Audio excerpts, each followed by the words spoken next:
Alrighty, ladies and gentlemen, welcome back to another episode of the 214 Sports Show. I'm joined with Joseph Duffy, as always, and shout out Courtney back in the booth with us this week. The booth. Finally.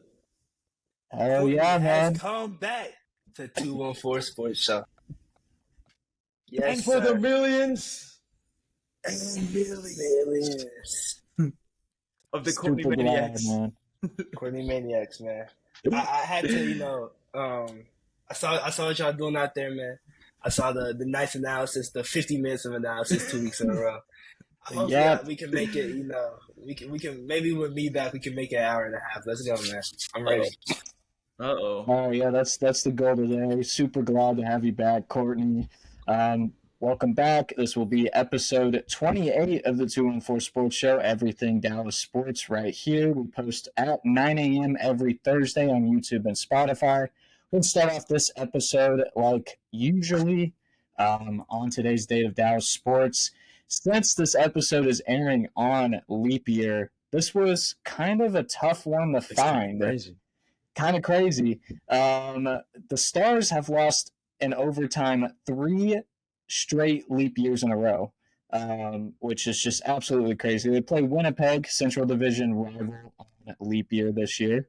Hopefully it doesn't repeat what they have been doing. But I'm going to go back to the latest Dallas victory on leap year, February 29th, 2008.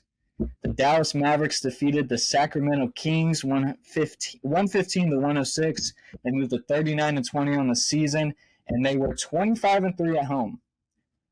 How the hell? I've never known that they were this dangerous at home.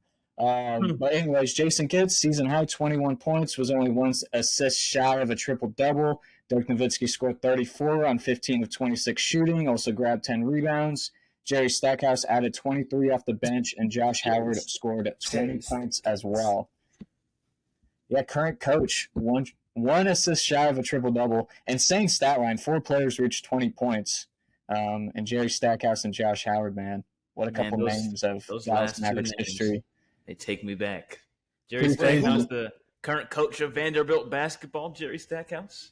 Who was on the 2008 Kings? Like, is there any player who was on the 2008 Kings that, like, was Pager still there?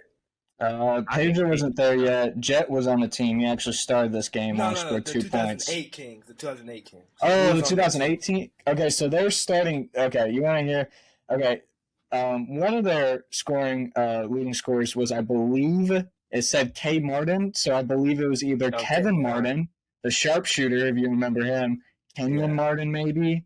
I don't think Kenyon Martin was a King. Who else did they have? Oh, no. I can't remember the stat line. It was Kevin Martin, yeah. Kevin Martin. Wow. Yeah, look at that, man. Wow, bro.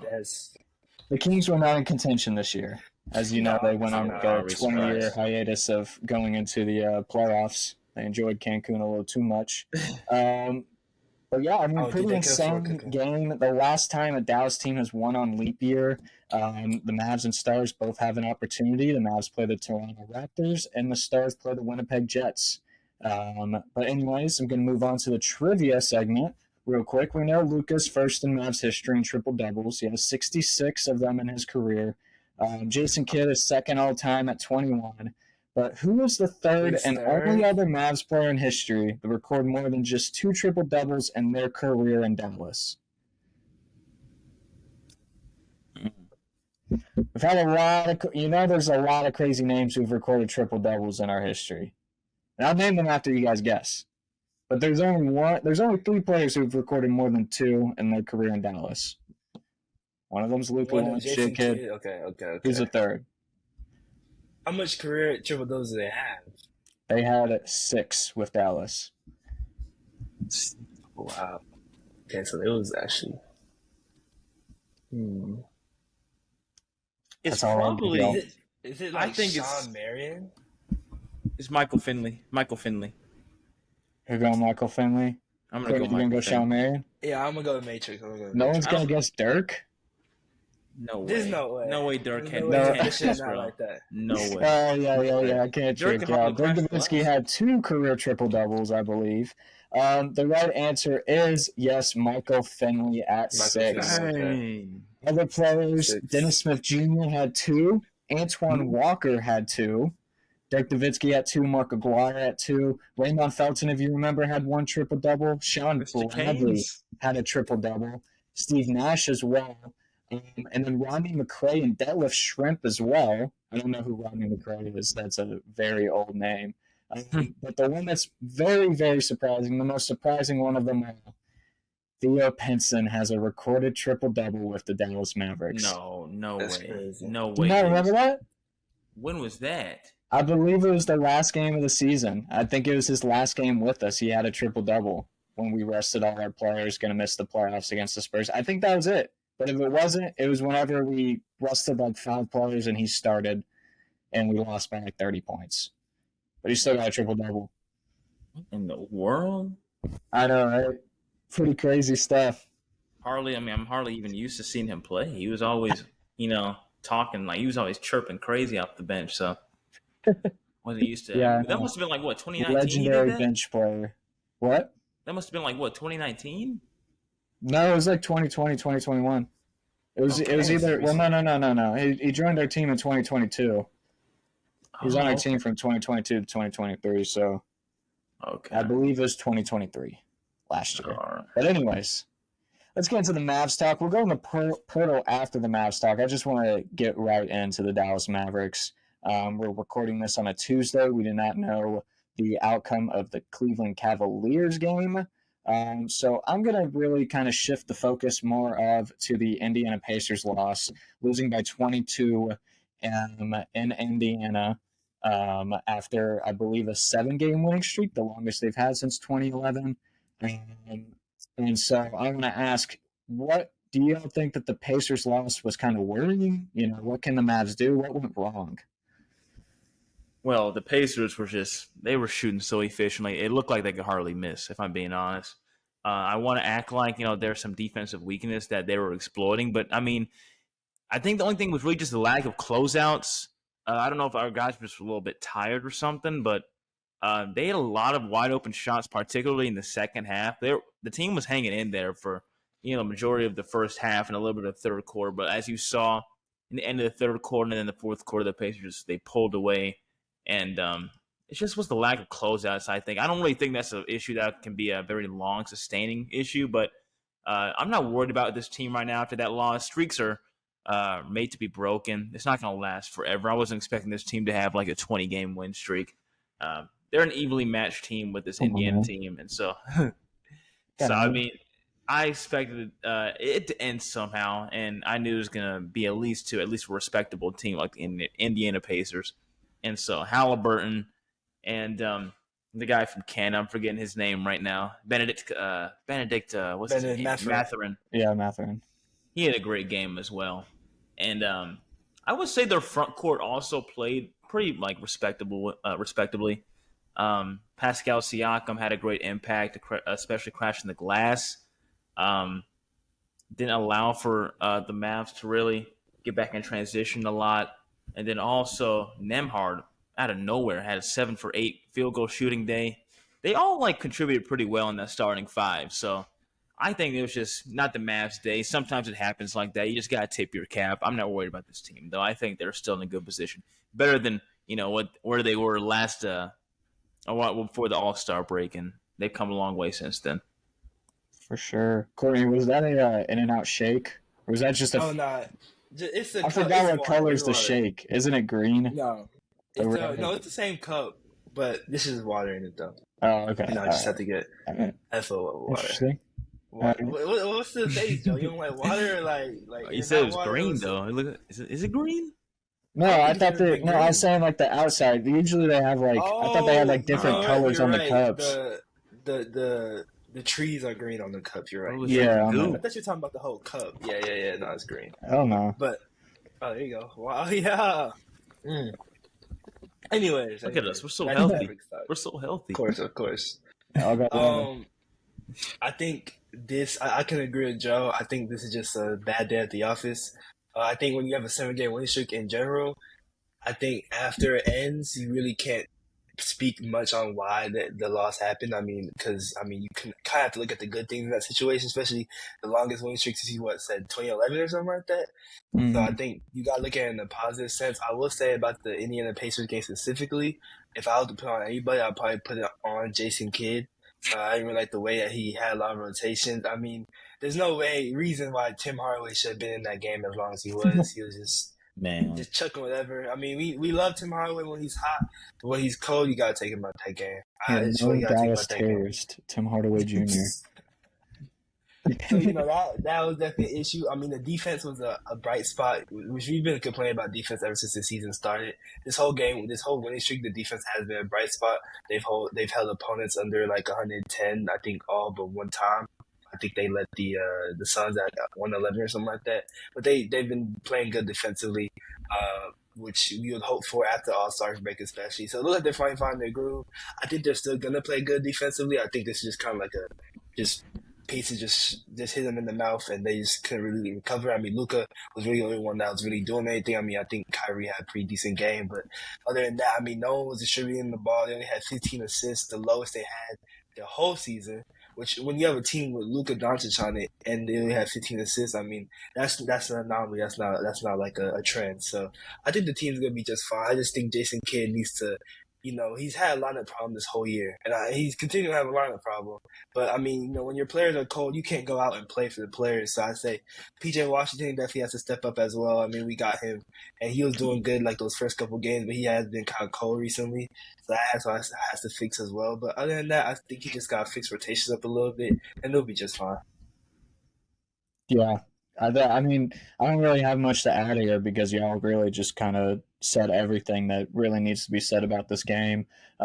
With you, Joe, I was definitely really surprised to look at the box score and see that the Mavs actually outshot the Pacers from the 3-point range. I thought they were making everything. The Pacers did shoot 56% from the field, 39% from three. And again, what Courtney said about the 15 assists, the 38 assists, you're obviously going to lose. We kind of started playing hero ball, kind of just hogging the ball. Not a lot of offensive systems going on. And like I said last week, you got to be patient with Jason Kidd in this rotation right now. Everybody's getting healthy. We have a couple new additions. Something like this is going to happen. But I do kind of agree with the rotation, though. I think I was a little angry. I'm going to contradict what I said last week just because from the fact that Derek Lively, I know there's some foul trouble with these bigs, but Derek Lively at 14 minutes played, Daniel Gafford at 19. Our most played big guy was Maxi Kleber at 25, and Miles Turner had over 30 points. They also rebounded us by 8. Don't look at me like that, Joe. I'm not talking – it's not Maxi Kleber's fault that he's the one playing over Gafford and Lively. They should be playing over him as their primary big out there, especially when you have somebody like Miles Turner. So, I don't know, man. I think this is it's definitely just one of those rough games that you have to brush off and just realize that this team's still legit, that this team's still good, and that they just played a really good team that was really hot in the moment. So moving on with the Mavericks, though, I do want to talk a little bit about, going into the playoffs right now and play-ins. There's been we obviously have Luka and Kyrie who are going to show up for those moments. They've been known players to do that in history. But what's like a hidden gem / kind of like an X factor for the Mavericks going into this late run? Who can that be for them? It's hard to say who it's going to be or who it can be. I want it to be PJ Washington, but I think that it could be Josh Green as well. If he can be more consistent, he's been shooting more efficiently the past few games, especially in the streak. But if he can knock down that corner and left and right wing three, man, it would be huge for this Mavs team, especially for PJ as well. If you can knock down that three on the wing as well, as Luke and Kyrie dish it out to them as they're driving to the hole, it would be massive for this team, especially since they're actually kind of consistent. They've been amazing on the defensive end, but they are definitely supposed to be some of our best wing defenders. So I think Josh Green, if he can get that corner three on lock, which what Grant Williams was supposed to be doing, and Josh Green, we were supposed to have more hype coming into, I believe this is his third season now. Is it third or fourth? Of his fourth. Yeah, so fourth season. if he can just be more efficient and get that 3-point shot down, it's going to be hard to really stop this Mavs offense that has been improving steadily since the All-Star break. Yeah, first of all, thank God we got rid of Grant Williams when we did, because that was a great decision. Second of all, I would say it's low key, even though he hasn't been since. This is part of the reason why I have beef with Jason Kidd, because I really like Jalen Hardy, and I think he could be an X factor for his team. But he hasn't really been getting a lot of minutes recently. It's been wishy washy. Out the All Star break, and especially during our our winning streak, he has shown to be efficient. He was shooting lights out from the arc. He was also shooting, I believe, over 50% from the field in general. He was distributing a little bit more, which is something that he has been working on a lot more to be that like third ball handler when Luka is out. The problem is when he's part of that second rotation with THJ just holds the ball and chucks the ball and just Joe just did THJ. Just did THJ. That's it right there. And so Jane Harden didn't really get a chance to show what he can do as a facilitator or a distributor, which I believe halts him a little bit. I think if he gets more opportunity over Tim Hardaway, I think he can be the X factor going into the playoffs. I think that's the type of, I guess, kind of push that he needs. Because, I mean, at the end of the day, we really want him to be our Jalen Brunson, which I feel like they can have the same career trajectory if they really – actually start playing him a lot more. I think that could be the X factor. All right. Pretty interesting answer, man. Jalen Hardy. You really think he could be like a Jalen Brunson for this team? I want to see him be great so bad. But Jalen Brunson, I don't know.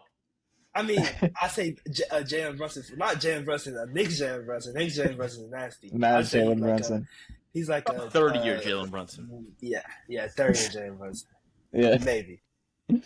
Yeah, I mean, I like both those answers, though. I'm going to kind of go with somebody from my kind of X Factor and gym guy who hasn't played a while, and that's Dante Exum. I think when he gets back, I think this guy is going to be such a huge help for this team. I think he's going to match well with the new additions. They both all play really hard on defense, and also Dante Exum, 48% from three this year. All right? I mean, he's shooting lights out. Impressive. He's getting those open looks, and he's taking advantage of it, something that he wasn't really that good of at the start of his career. He's obviously developed it over his career, made it a specialty of him. And, I mean, he's shooting lights out right now. So, I mean, once he comes back, he gets put in that rotation. I think this team gets better defensively. He's always had that hustle factor to him. And I think that's going to be a really good addition for this Mavericks squad. Do y'all have any other comments about the Mavs before we move on to Pirtle? I just want to say, I don't know if y'all saw that clip of Shannon Sharp on First Take saying Kyrie can't post up. That was insane. If that doesn't state the state of NBA media today, oh my gosh! I mean, where have we gone? We have fallen so far. This man couldn't how do you not even watch that? How does someone who calls himself a basketball fan not know that Kyrie can post up as well as any guard in the NBA? I just don't know how. That's crazy to me. I don't even know why you would even want a guard posting up isn't really that important anyway. So I don't even know why he was mentioning that in the first place. Yeah. But the fact that you don't know Kyrie and Luka for that matter, he said both of them really would post up like that. Yeah. The fact that you don't know that both of them are one of the best post up players in the league at their positions is crazy. What was that take last week he said about someone not married? Was it Ja? Did y'all see that? I didn't see it.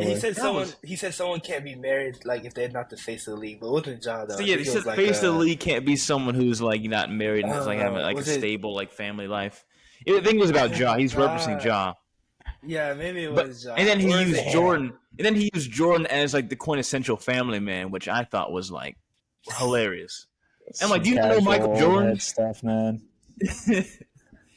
Come on. I guess he didn't watch LeBron James, I get it, but Michael Jordan, bro. Hey, every face of every league is a family man. I can see where he's coming from. It was just, dude. JJ Redick was just dumbfounded. He was like, "Are you serious?" I mean, I get it. Even Tom Brady though, that man chose a ring over his family. Over his family, But at that point, we had Mahomes, so we wasn't worried about him being a family man no more. No father time. All right, let's go into Pirtle. Screen share Pirtle. It's been a rough past 2 weeks. I'm not gonna lie, Courtney. Because they keep on giving us teams that we don't care about, man. Dude, they give us like the 10th man like off the Jazz, and I'm like, man, are we serious? Wasn't it the Jazz both weeks in a row? Something like that. I think so. I hate that. No. Last week was it Gordon Hayward? No, the week before was Gordon Hayward. Last week was. We weren't gonna know Gordon Hayward. All right. Wow. Dwight Powell almost being pretty useless here. Like always. What a surprise. 6'10", 32 over 7. All right, let's go. What do we want? Jalen Brunson? Yeah, we can It's too easy. Let's go for some of the guys that are not popular. Let's go with like T.J. McConnell. Why are you trying to? Because it's too. T.J. McConnell's that young. We all know it's not gonna be Brunson. It could definitely be Jalen Brunson. Not young. What about we do like Josh Hart then? Josh Hart, the Knicks. Going Josh Hart. East 6'4", 29 from the East. All right. Well, but not a forward though. It's a guard. Guard. Matherin? Oh, I forgot Josh Hart's. Is Matherin? Matherin wouldn't be that. Oh no, he's not. He's not 29. Maybe Karis LeVert. Ooh, Karis LeVert could be 29. I don't know what number he is. He might be 3. Why do they? 29 is such a trash number. I can't even think of 29s. Why are they doing that with the division for Josh Hart right there? To go Karis LeVert. I'm going Karis LeVert. Oscar Sheboy. Yeah, he was 3. I didn't know Oscar Sheboy was in the league. 6'6", 6'4". So it's going to be Magic, Hawks, Heat, Hornets, or Wizards. Wow. 29-year-old. At least it's not the Jazz. Who's 29 though? DeJounte Murray is a possible one. He is not. I think he's taller than 6'4". He might be taller than 6'4". He probably is. He looks pretty lanky. This is tough. I think it's just because he's tall for a guard though. He might be 6'4" just because he's tall as a guard. Because he's playing next to Trey, which is pretty short. So he actually might be 6'4". Man, I don't know. I'm going to go DeJounte. I don't want to spend too much time. We'd be spending a lot of time on Pirtle. Oh, 265. But they are in this. Oh, my gosh, man. This is tough. 6'4", 28 years old. In the Southeast. Okay. It's a player in the I'm not really thinking anybody on Orlando right now. I'm thinking of what about like Terry Rozier? Where's he on now? He's on the Heat. It's fine. Yeah, he just got traded. But I don't know if he's 6'4". He's old. I don't think he's 6'4" either. But he's definitely probably 29 though. I would be shocked if he was 6'4". We can give it a try though. 6'1". I knew he was 29. And all these low numbers, bro. All right, should we show the silhouette? I only got 3 more guesses. I think we can get this. We just need to pick someone from Orlando. All right. Revealing it. Oh, my Lord. That didn't really help. Who is this?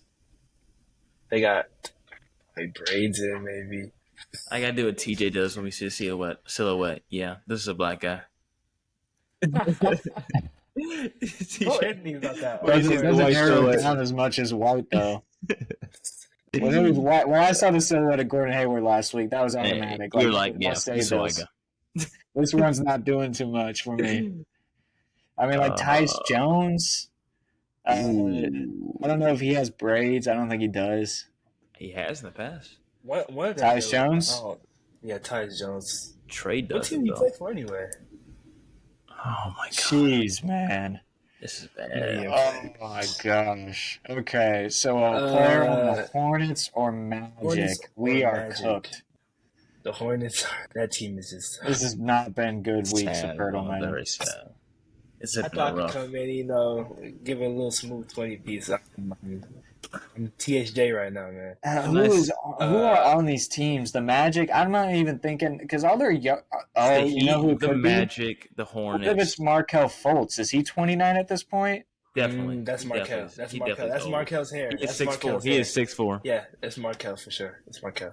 Oh my Not god. Markel. I Oh didn't my. think he was that old yet. Okay, but it's Okay, but it's Orlando Orlando. But it's guard. Orlando. We got one more guess. Unfortunately, we I don't don't know know the any Magic, Orlando bro. guards. I mean, so there's Cole Anthony. There's Cole is Cole not Anthony, 6'4". but he's not 29. There's what's his name? Suggs, but Suggs is not 29. Yeah, all the guards are Markel. young. RJ Hampton's on that team. Shout out Lil Elm. Or he was. Hey, He's on the RJ. Heat now. He's on the Heat. My fault. Little Thought Elm, RJ Hampton Texas. would be special, man. So unfortunate. Yeah, Cole Anthony I ain't never that was on the old. train. Suggs ain't that old. It's got to be a guard who doesn't play much, and that just sucks, man. Yeah, that's like the 11th, 12th man. And Can we once do the again, fold? I feel like- Bro. Yeah, we got to fold. It's old. I think we got to fold, man. It's This so is old. tough. Let's see who Just it guess is. Cole Anthony for the hell of it. That is not You cool. know he's not 6'4". It's not Anthony Black either. Nah, it can't be Anthony Black. I don't just know the fold. I roster. can't think of no guard. Would it be You Gary know- Harris? Yeah, do Gary Harris. I think it's probably Gary Harris. Yep, it's definitely Gary Harris. My gosh, man, I forgot about him. I forgot all about Gary Harris. Not heard his name in a while. Oh my. Why would he do his picture like That looks that? mad. Why would he do his picture like that? I'm not shocked you don't remember Gary Harris. How is he 29, bro? I honestly thought he was like 35 at this point. He's been in the league for so long. I know.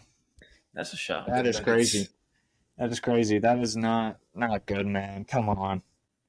I thought he really had Markel too. Orlando I coach. just had a little doubt he wasn't 29 yet. All right. Let's go to the other team that's in season, the Dallas Stars, after that heartbreaking hurdle. The Dallas Stars, real quick, just going to preview. They play Colorado tonight. We'll know the results by the time this is uploaded because they'll be focusing on Winnipeg Thursday night. But it's been a rough kind of week for Dallas. There's been a lot of close losses. Recently, just lost in overtime to the Islanders.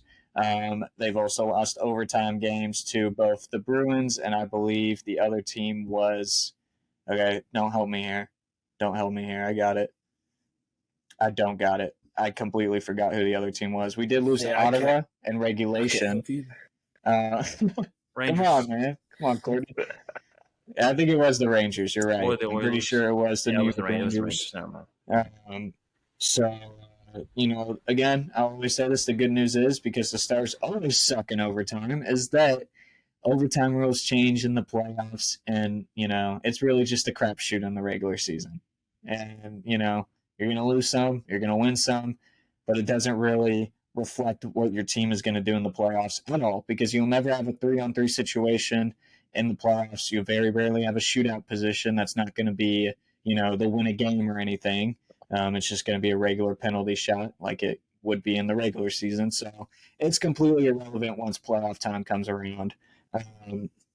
Right now, their blue zone or their blue line has just been not too good. Their power play has been struggling once again.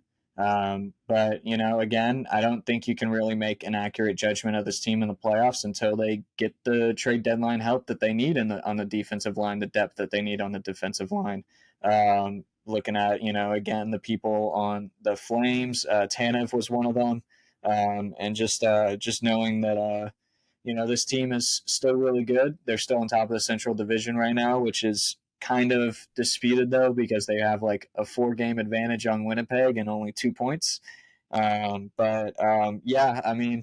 It's tough to lose that game to New York, but a really, really good note from that is that I believe Logan Stankoven can be a really good part for this team come to the playoff times. I dare say that it could be another Evan Carter situation like the Rangers, where he comes in and helps a team that's been kind of defeated with a lot of close losses, stuff like that, blowing games, and help them elevate the team and the playoffs and, contribute to their wins.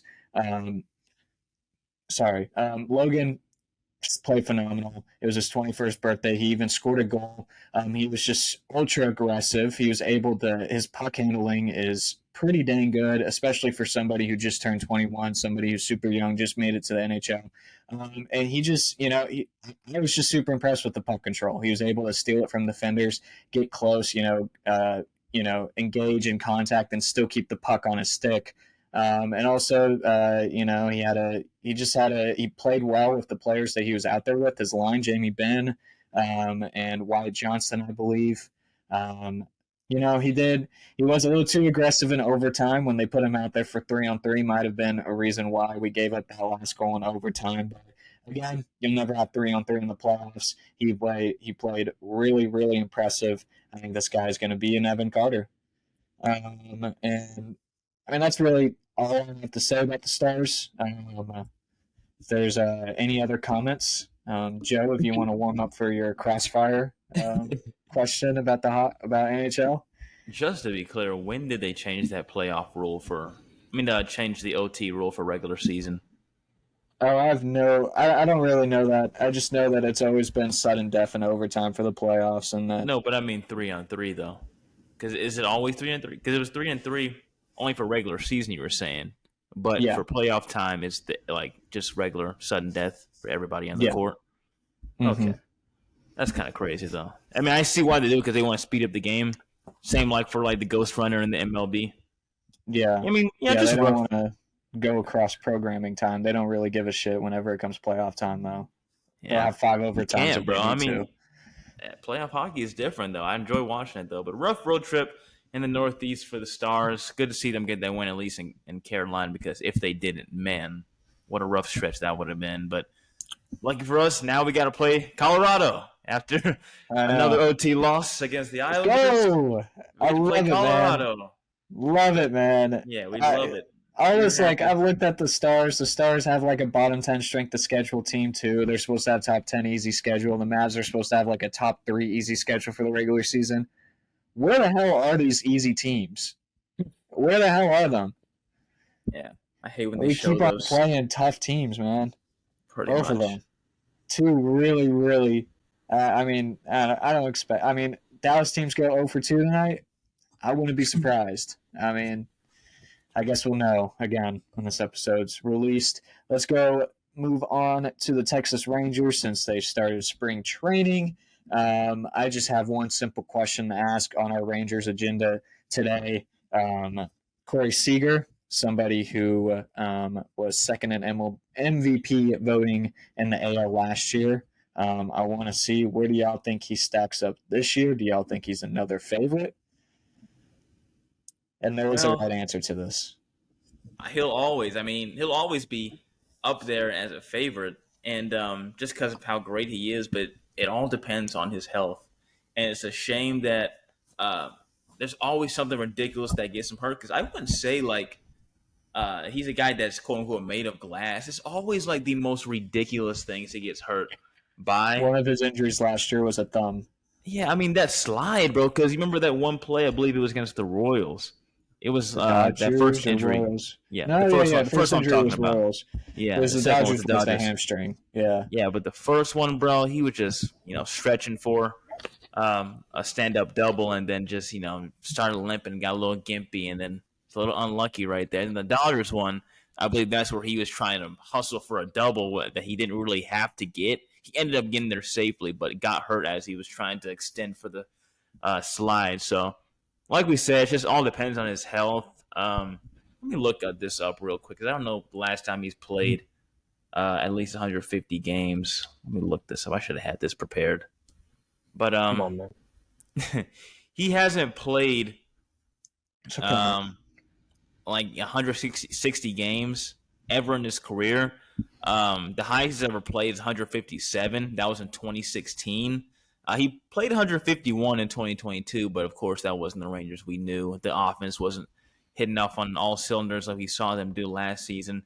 I want to see him, see what he can do. I know he's having a hernia injury that he's finally catching up to in a surgery a few weeks ago. But if he is healthy, he will definitely be up there. He still was even up there after playing 120 games last season. And he'll get votes anyways because of how great he is and how he shows up when it matters the most. So he'll be there, but it just all depends on his health. Yeah, pretty much what Joe said. Yeah, I mean, I'm expecting Corey Seager to have a great season. Obviously, right now, actually, according to my statistics, he's actually fourth in odds to win AL MVP if the season goes the way that as the odds makers think it is. They got Aaron Judge one, Juan Soto two, That's ridiculous. Jordan By the way, Alvarez three, and Corey Seager number four. What's ridiculous exactly? Aaron Judge. I don't know about that. That's kind of ridiculous. I don't know about Aaron Judge either. Come on You'll be now. right. He had a It's kinda great season. glazing. Yankees players in the top It's that two. East Coast Yeah, bias, bro. It Make never the Yeah. fails. playoffs first, man. Yes. Come on. It never fails. To be fair, Ridiculous. it's a good thing that Shohei Ohtani has left the AL. It'd make it easier for Corey Seager. I believe he would have won Yeah. if Shohei Shohei did didn't win exist. AL MVP last year. If Shohei Ohtani, a two-way, alien didn't Team. exist, maybe Corey could have had it playing 114 games. Wait, Courtney, do you have that list up right now? Yeah, I got it right now. Where's Marcus Semien at? I want to know where Marcus Semien's at. Is Right he even on the now, list? I gotta put Control Left for that one. Let me see. Oh my He's As you're, actually- as you're looking, number- oh, go ahead. Yeah, sorry, Joe. I was saying, as you're looking, let me just give Marcus Semien his flowers, man. He's 14. He's 14. 14th. Even that's ridiculous. Wow. Some guy who was third last year, played every game, was a leader in like RBIs or something. He was a leader in a Or a lot of leadoff. batting statistics for early part of the season. And you're telling me he's 14th? He was like 14th. fourth in AL MVP voting just a couple years with his 1 year in Toronto too. I mean, this bias is crazy, man. That year set the record for most, I believe, homers for a second baseman. But, Yeah. man, Marcus Semien, I got to tip my cap to the guy. He also had a good spring training game today as of Tuesday. Hit a homer against the team we defeated in the World Series, the Arizona Diamondbacks. Dan Dunning also pitched a great game in spring training as well and got the win. But Marcus Semien, what a privilege it is to have an everyday infield guy who can actually flash the glove but also put up great ABs every single day for you. He is a very quiet but stable leader for this locker room. And it's good to see how respected he is, not just by Rangers fans, but also the team itself. They all look towards him. Even though Corey Seager is seen to be the leader, you can never have too many leaders. And Marcus Semien is unquestionably a leader in this locker room. It's just good to have a guy who doesn't, have off days, and we can always depend on him from the leadoff spot. Yeah, and I didn't expect us to be giving praise to Marcus Semien right now on a Corey Seager question, but I'll add on to that though. I mean, shout out.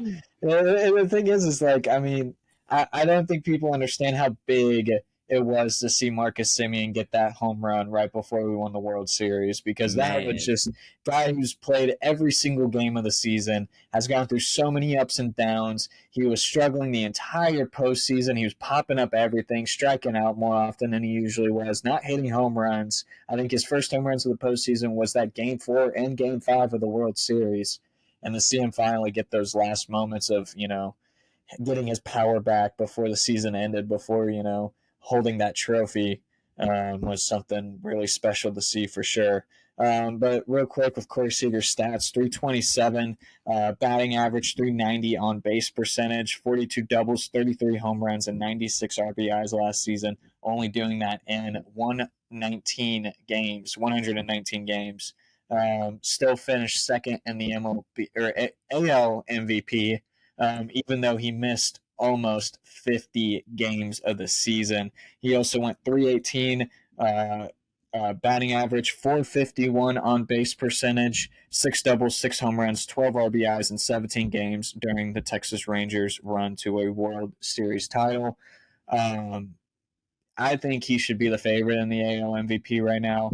I say that just because I think that you're looking at his health with the Rangers so far, and actually it's been better than what his last few years were with the Dodgers. He's playing at the top of his baseball. He's never batted this well, never had this amount of power in his career so far. I think that there should not be a reason why somebody should be over him. He was by far the best shortstop in the league. He's by far one of the best hitters in the league. this is something, and he's been really good defensively too. I think it should be, I think Seager should be at least higher than 4th in AL MVP. And Marcus Semien at 14th. My God, man. My goodness. Disrespect. We're not getting in any national respect as of now as it stands. And I'll be honest, I'm fine with it. It bugs me as a Rangers fan because I want them to get more respect. You would think they'd have a lot of respect just winning, the dang World Series. But you know what? There's no pressure on us right now as it stands, I think. Because people are already underrating us. They're already not giving us respect. They have Seattle favored in front of us in the division, which I still cannot understand for the life of me. But you know what? It is what it is. That's why you have to go out there and prove it every single day. You have the opportunity to shut the naysayers up. We're bringing back almost the exact same roster. And, man, if they sign Jordan Montgomery, watch out. Yeah, I agree. Yankees, Astros, and Orioles all had 2 players in the top 10 for the odds. So, obviously, the Rangers just aren't, I don't know, just not the media favorite. Guessing Altuve was the other Astros player, probably. Yeah, it was Altuve. Yeah, that's pretty crazy, man. Baltimore. Did they put who was on Baltimore? Adley, what their catcher? Adley and Gunnar. Gunnar probably. And Gunnar Henderson. I'm so tired of the Gunnar hype, dude. They put Gunnar Henderson. Come on, man. They put Gunnar Henderson over Marcus Semien. That's disgusting. Insane. It's disgusting, man. That's insane. Like Adley, even Adley, bro. I love to watch that guy play. He's a guy, nice young player for the league. He represents himself well and is good for a franchise that's been struggling for a while. But man, both of those players' hype on the Orioles is getting ridiculous. It's getting out of hand. You would think these guys are batting like 305, 310, leading the league in hits, hitting homers all over the place. I mean, they have decent, power numbers, but Adley is way better, in my opinion, defensively than he is with his bat. And Gunnar, I mean, he hits like 250 something last season. I get it was his rookie year, but man, like, it's kind of ridiculous how he's getting over Marcus Semien. Marcus Semien for AL MVP is. I really expect him to take a big step. Well, it was actually Kyle Tucker. Kyle Tucker is the guy over. Kyle Tucker. Interesting that it's Kyle Tucker. I don't know if I'd say him over Marcus Semien either. I still wouldn't say it. I would have said Altuve over Semien. I would have been fine with that. Altuve's had his seasons, man. The 2022 version of Tucker, I would say yeah, but last year I think he had a down year. Yeah. 2022 Kyle Tucker was a sneaky good MVP candidate. This past year, no. And I mean, he had a very rough postseason also as well. I mean, if he was on it, it would have been tough to beat the Astros there, but man, he was not really that effective in 2023. In the final out of Game 7 as well. Shout out. Yeah. I'll never forget. On Minute Maid Park's own turf. Yep. Loved every minute of that. Which, by the way, the 214 Sports Show is traveling to Houston most likely for the April 13th game. We will be there at Minute Maid Park. We'll be. If you want a picture with the 214 Sports Show, we will be charging $5 a pick. Yeah, we got $10 for a shout out. 20 for Instagram posts. We'll drop down the Cash App. Got Cash App. All right. Let's move on to the Cowboys before we end this episode just real quick. Stephen Jones, he said that the team wants to extend Dak, CeeDee, and Micah. That's really all I have about the Cowboys this week. I mean, we should just treat this as, we should just treat it as what he said. He wants to extend Dak, CeeDee, and Micah. He did. Will Dak get that $60 million? I for sure as hell don't know. Boy, oh boy. The fact that we're even having to decide is pretty crazy. What are you going to say, Courtney?